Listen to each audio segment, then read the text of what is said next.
हाय दोस्तों, मैं अनिल आप सभी का आपके अपने चैनल में स्वागत करता हूँ। आइए हम सभी एक प्रश्न देखते हैं जो कि कक्षा 10 के मैथमेटिक्स से है और एनसीईआरटी से प्रश्नावली 6 के अभ्यास 6.2 के तीसरे प्रश्न है। आकृति आकृति 6.18 आकृति बनाया गया है। यहाँ मैंने लिखा नहीं है लेकिन यहाँ लिख देता हूं मैं। आकृति 6.18 ये लिख दिया में यदि L M parallel to C B अर्थात एल एम समानांतर है, ये एल एम समानांतर है सी बी के, है ना। फिर कहता है एल एन समानांतर सी डी, मतलब ये यहां हम 3 कर देते हैं इसमें और इसमें हम 2 करते हैं। ये समानांतर हैं सी डी के, ये दिया गया है। तो सिद्ध कीजिए कि ए एम अपॉन में A B is equal to A N upon में ए डी है।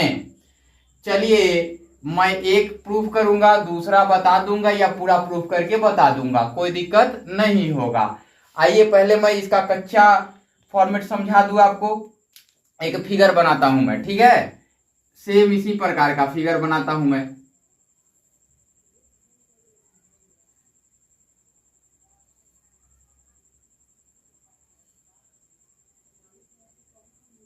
ए B C and D, M L N ये दिया गया है।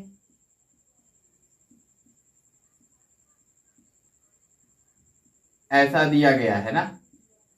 अब हम ट्राइंगल ए बी एंड सी में चलते हैं। किस में चलते हैं? ए बी एंड सी में।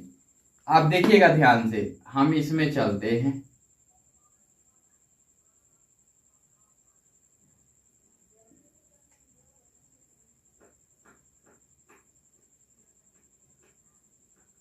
हम ए बी सी में चलते हैं। इसमें आपने देखा कि ये वाला पैरेलल है इसके, है ना, पैरेलल। तो अब एक कॉन्सेप्ट समझिए, आपने पढ़ा हुआ है थेल्स प्रमेय से कि जब किसी त्रिभुज के एक भुजा के समानांतर कोई दूसरी भुजा खींची जाए तो वो समान अनुपात में भुजाओं को बांटती हैं।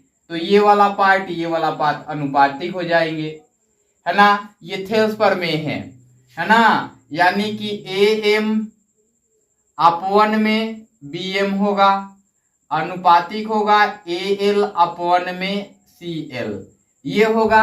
अब देखिए एक चीज समझिएगा, यहां आपको ए एम अपॉन में ए बी चाहिए। तो ए बी करने के लिए आपको यहां एक ऐड कर देना होगा। तो ए एम प्लस, तो ए एम नीचे भी लिख सकते हैं, बी एम ऊपर लिख सकते हैं, है ना। तो अभी इसको पलटिए नहीं, केवल एक एक ऐड कीजिए। तो A M B M plus 1 is equal to A L C L plus 1 कर लेते हैं दोनों तरफ। तो मिलेगा A M plus B M plus B M हो गया, अपॉन में बी एम होगा, दिख रहा है, A L plus C L upon में सी एल होगा। देखिए यहां से A M added to B M is equal to A B हो जाएगा। ये वाला पार्ट कितना बनाएगा? ए बी बनाएगा, ए बी बनाएगा। ये वाला पार्ट क्या बनाएगा? ये वाला पार्ट ए सी बनाएगा। अब देखिए कि यहां से आपको क्या मिला? मिला आपको ए बी अपॉन में B M is equal to A C upon में सी एल। इसको हम पलट लेंगे या पहले से ही लिखेंगे, इसको ऊपर लिखेंगे इधर से। तो मिलेगा बी एम अपॉन में A B is equal to C L upon में ए सी। दोनों तरफ के पलट लिए हैं, अंश को हर बना दिए हैं। तो यहां से इक्वेशन 1 मिल जाएगा, है ना। तो यहां ए एम कह रहा, सॉरी यहां बी एम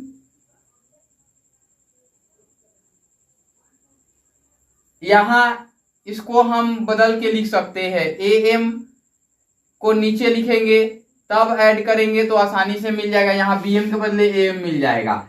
यहीं पे दिखा देता हूं मैं, BM अपॉन में AM रहेगा। देखिए उल्टा हमने लिख दिया है तो इसको 1 कर लेते हैं, तो BM प्लस AM, तो ये वाला पार्ट बनेगा तो नीचे AM हो जाएगा। क्या हो जाएगा? AM हो जाएगा।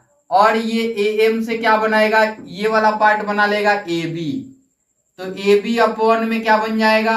AM बन जाएगा। यानी कि आप एक चीज समझिए, BM इधर से हमने लिखा और पुनः इधर से लिखा, यानी कि नीचे से ऊपर की ओर, या पहले ऊपर का भाग फिर नीचे का भाग।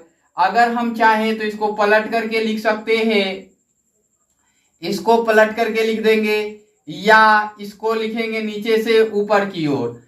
उस प्रकार से बनाएंगे, दोनों से बनाएंगे तो सेम बनेगा, कोई दिक्कत नहीं होगा। मैं आपको बताऊंगा कैसे बनाते हैं, प्रोसेस में बताऊंगा। यहाँ कुछ नहीं करना है, इसको पलट कर लिखना है, तो इसको पलट कर लिखेंगे तो सेम बनेगा और इससे मिल जाएगा, और फिर ऊपर नीचे इन्वर्स कर देना है तो बन जाएगा, है ना। तो आगे आ जाते हैं। ये चीज समझ में आ गया होगा कि नहीं, ये बता दीजिए। नहीं समझ में आया? चलिए पहले मैं सिखा दूं आपको। ये करने से आप ये पैनिक नहीं होना है कि यही चीज क्यों। ये चीज इसलिए लिखा हमने कि AM और BM ये अपॉन में हो जाएगा, थेल्स पर में से होता है। ये वाला पार्ट भी थेल्स पर में से होता है, थेल्स पर में तो जानते हैं।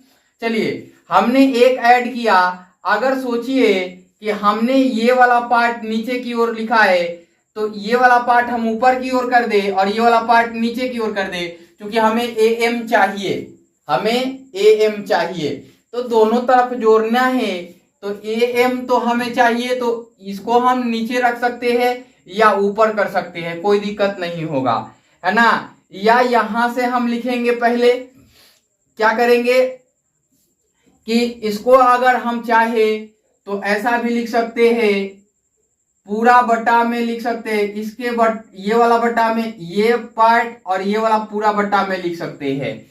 ये थेल्स परमे के एडवांस रूप हैं, है ना, थेल्स परमे के एडवांस रूप हैं। लेकिन हमने थेल्स परमे ही पढ़ना है, क्योंकि ये समानांतर दिया गया है।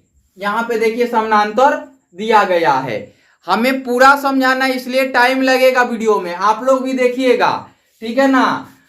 यहां ये पैरेलल दिया है तो हम थेल्स परमे ही यूज करेंगे। और थेल्स परमे का दूसरा परमे जो होता है कि यदि त्रिभुज की दो भुजाओं को बराबर अनुपात में कोई भुजा बांटे, तीसरी भुजा बांटे, तो आपने ये सीख लिया है कि वो जो दूसरा प्रमेय होता है उसमें क्या कहता है कि यदि कोई दो रेखाओं को कोई तीसरी रेखा, है ना, या अन्य रेखा समान अनुपात में विभाजित करे तो उन्हें क्या करती हैं, तीसरी रेखा को समानांतर बनाती हैं। ऐसा करता है तो उसमें होता है कि ये वाला पार्ट और ये वाला पार्ट अपॉन में हो जाता है, अनुपात में हो जाता है। इससे हम जाएंगे आसानी से बनाएंगे। हम थेल्स परमे इसलिए लागू करेंगे क्योंकि यहाँ पे पैरेलल दिया है, और थेल्स परमे में कहता है कि जब हम कि त्रिभुज के किसी एक अन्य, मतलब एक भुजा से किसी अन्य भुजा को लेकर उसको समानांतर खींचे तो वो त्रिभुज के अन्य दोनों भुजाओं को क्या करती हैं, बराबर अनुपात में बांटती हैं। तो हम वो लागू करके बनाएंगे, है ना। तो आ जाते हैं आगे की ओर, और इसको हम लिखते हैं, हल दिया है लिखते हैं, फिर चित्र बनाएंगे और आगे बढ़ते जाएंगे। मिटाने वाला दीजिएगा, आगे बढ़ते जाएंगे। चलिए आ जाते हैं, यहां लिखते हैं हल,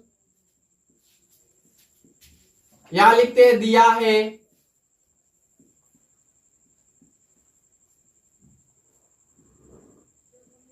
क्या दिया है, आकृति 6.18 में और क्या दिया गया है, L M parallel to C B. थोड़ा रुकिएगा, सी बी और L N parallel to C D, ये दिया है। करना क्या है, ये दिया है, अब सिद्ध करना है, सिद्ध करना है। अब मूलतः त्रिकोणमिति पढ़ेंगे हम। क्या सिद्ध करना है, ए एम अपॉन में A B is equal to A N upon में ए डी, ये सिद्ध करना है।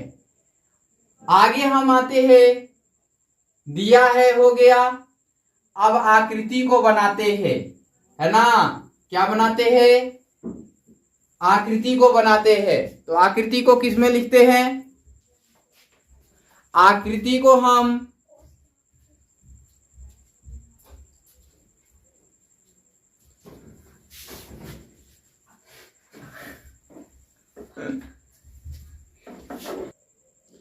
आकृति को किस में बनाते हैं, रचना में। तो यहाँ रचना करने की जरूरत नहीं है, यहाँ कहता है कि आकृति 6.18 में। हमने ये केवल लिखा हुआ है, आपको फिगर बनाना पड़ेगा इसके नीचे, है ना। ये ध्यान रखिएगा, आकृति 6.18 का फिगर आपको बनाना पड़ेगा, ये वाला फिगर इसके नीचे बनाना पड़ेगा और पुनः इसको लिखना पड़ेगा आपको। मैंने इसमें नहीं बनाया है, इसके पीछे कारण यही है कि यहाँ बनाया हुआ है, हमने एक बार बना के आपको समझा दिया है, तो पुनः फिगर बनाने की औचित्य मैंने नहीं समझा, ठीक है ना। आपको यहाँ फिगर बनाना पड़ेगा। अब आ जाते हैं आगे की ओर। अब प्रमाण में आते हैं, या उत्पत्ति लिख के लिखते हैं या प्रमाण लिखते हैं। प्रमाण में क्या लिखेंगे, ट्राइंगल ए बी सी में, है ना। प्रमाण में त्रिभुज ए बी सी में, है ना। क्या करेंगे, अब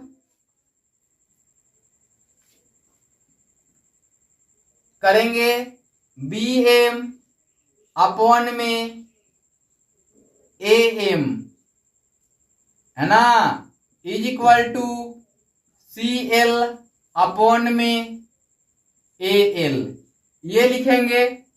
और पुनः क्या करेंगे, यहां पे लिखेंगे, चूंकि थेल्स प्रमेय से, ये थेल्स का प्रमेय होगा और उससे चलेंगे, है ना। थेल्स प्रमेय ही क्यों, क्योंकि दिया गया है, क्या दिया गया है, L M parallel to C B दिया है, तो सी बी लिखते हैं, है ना। ये भी लिख देंगे, यहां चलने के पीछे कारण यही है ना। अब आगे आते हैं, इसमें करेंगे क्या, हम एक जोड़ेंगे दोनों तरफ, या बी एम अपॉन में A M added to 1 is equal to C L upon में ए एल एडेड टू 1, ऐसा कर लेंगे। तो यहां बनेगा, दिख रहा है ना,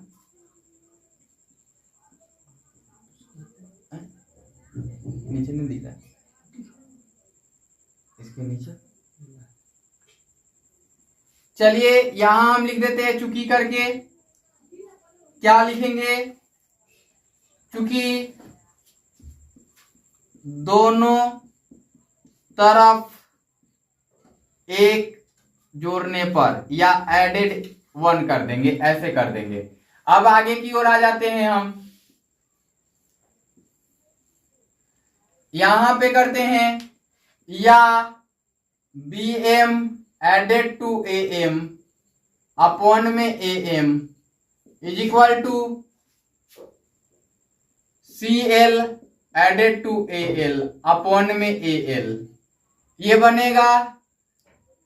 बी एम और ए एम मिलकर के ए बी बन जाएगा और ए एम हो जाएगा अपॉन में, इज इक्वल टू ये हो जाएगा AC अपॉन में AL।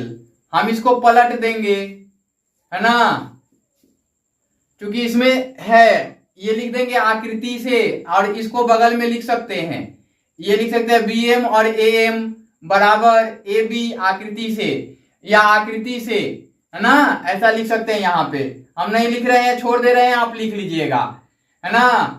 आगे आ जाते हैं, इसको लिखते हैं, इसलिए AM अपॉन में AB is equal to AL upon में AC।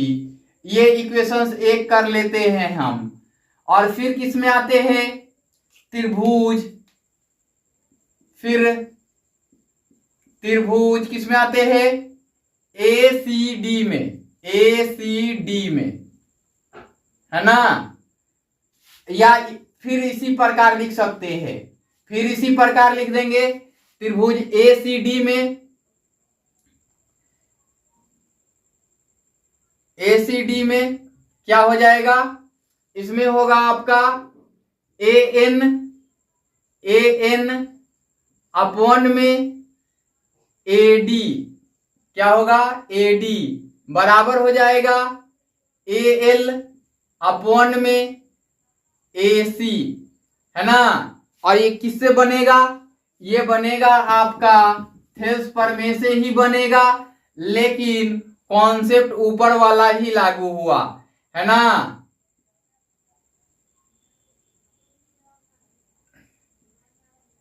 क्योंकि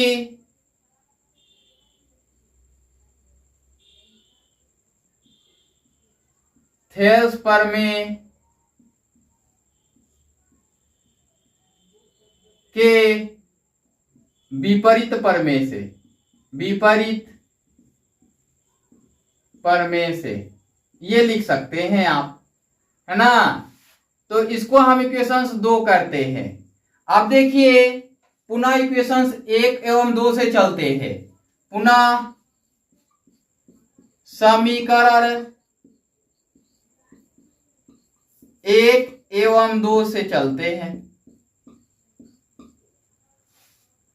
तो देखिए 1 एवं 2 में यहां पे बायां पक्ष बराबर है तो दायां पक्ष भी बराबर होंगे, तो इसलिए AM अपॉन में AB is equal to AN upon में AD, है ना, ये लिख देंगे।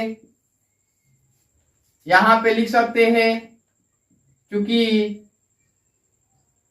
LHS बराबर RHS, RHS बराबर है RHS इज इक्वल टू